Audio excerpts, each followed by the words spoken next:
ओम वक्रतुंड महाकाय श्रीकोटि समप्रभ निर्विघ्नं कुरु मे देव सर्वकार्येषु सर्वदा। ओम गणेशाय नमः।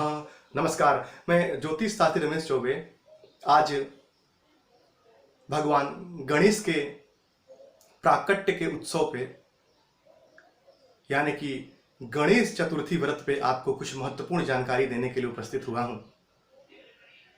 मैं आपको बताऊंगा कि गणेश चतुर्थी का त्यौहार कब मनाएं। भगवान गणेश का प्राकट्य उस दिन हुआ था, ऐसा माना जाता है। और कैसे भगवान गणेश की आराधना करें और उन कौन से चमत्कारी मंत्रों का जाप करके हम भगवान गणेश की कृपा को प्राप्त कर सकते हैं। साथ ही साथ मैं आपको बताऊंगा कि गणेश भगवान की आराधना करके राहु, केतु और बुध ग्रह के पीड़ा से कैसे आप मुक्ति प्राप्त कर सकते हैं, यानी कि आप इन ग्रहों की पीड़ा से मुक्त हो सकते हैं। तो आइए सबसे पहले बात करते हैं कि इस वर्ष गणेश चतुर्थी का जो त्यौहार है वो 22 अगस्त को मनाया जाएगा। भाद्रपद मास के शुक्ल पक्ष के चतुर्थी तिथि को गणेश भगवान का प्राकट्य माना गया है। और इस वर्ष वो तिथि 22 को अंग्रेजी कैलेंडर के हिसाब से 22 तारीख को पड़ेगा।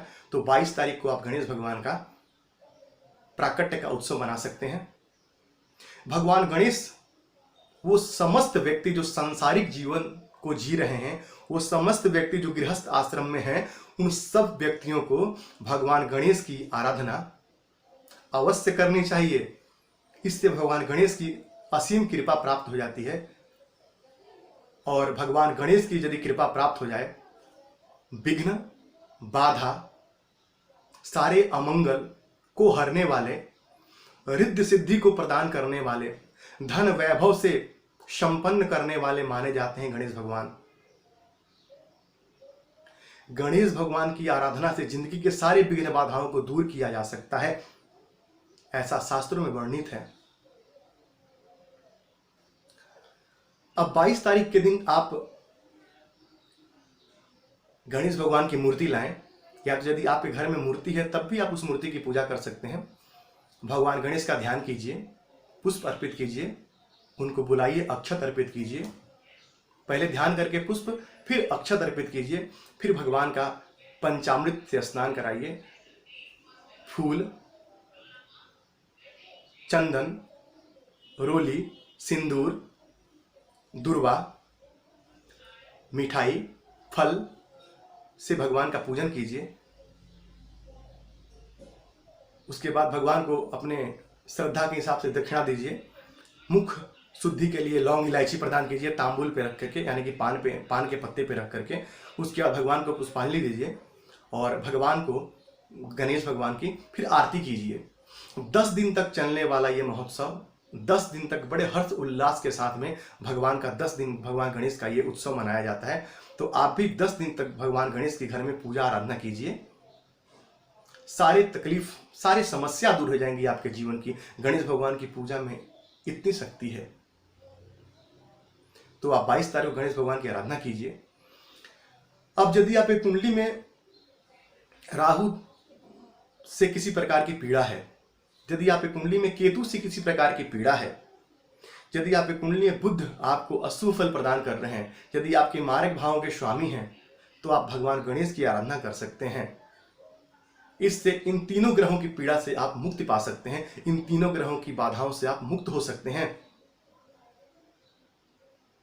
साथ ही साथ यदि आप गणेश भगवान के मंत्रों का जाप करते हैं तो आपको अत्यंत लाभ होगा। सुख समृद्धि के लिए, हर अमंगल को दूर करने के लिए ओम गंग गणपतये नमः, गम नहीं बोलना है। यहाँ पे बहुत लोग गम बोलते हैं, गम नहीं, ओम गंग गणपतये नमः। इस मंत्र का यथाशक्ति जाप कीजिए, जितना आपका इच्छा हो, 3, 5 माला, 7 माला, 11 माला। और साथ ही साथ यदि आप कर्ज से परेशान हैं, यदि कर्ज आपका पीछा नहीं छोड़ रहा है, तो भगवान का गणेश का एक अत्यंत चमत्कारी मंत्र ओम वक्रतुंडाय होम, ओम वक्रतुंडाय होम, इस मंत्र का आप जाप कर सकते हैं। इस मंत्र के जाप करने से ऋणों से मुक्ति पाएंगे, आप कर्जों से आप मुक्त होंगे। मंत्र छोटा है लेकिन अपने आप में अत्यंत ही श्रेष्ठ मंत्र है ये भगवान विनायक का।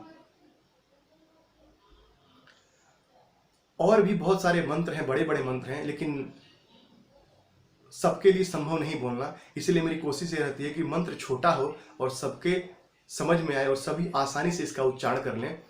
इसीलिए मैं हमेशा छोटे छोटे मंत्रों का ही उपयोग करता हूँ। भगवान गणेश को मोदक चढ़ाएं, भगवान गणेश को लड्डू चढ़ाएं, अत्यंत प्रिय है उनको। और नित्य दोनों समय प्रातः और संध्या भगवान गणेश की आरती करें। आप यकीन मानिए कि कलयुग में भगवान गणेश की आराधना करने से सारे कष्ट दूर हो जाते हैं, सारी समस्याओं से मुक्ति मिल जाती है। तो आप पूरी श्रद्धा भाव से इस 22 तारीख को भगवान गणेश की आराधना करके और सारी समस्याओं से मुक्त हो सकते हैं। जीवन में हर प्रकार के रिद्धि सिद्धि को प्राप्त करके धन वैभव से संपन्न हो सकते हैं आप। तो गणेश भगवान का प्राकट्य के शुभ अवसर पे हर्षोल्लास के साथ में इस त्यौहार को मनाएं और सारे समस्याओं से मुक्त हों। इसी मंगल कामना के साथ में आज के लिए बस इतना ही। नमस्कार।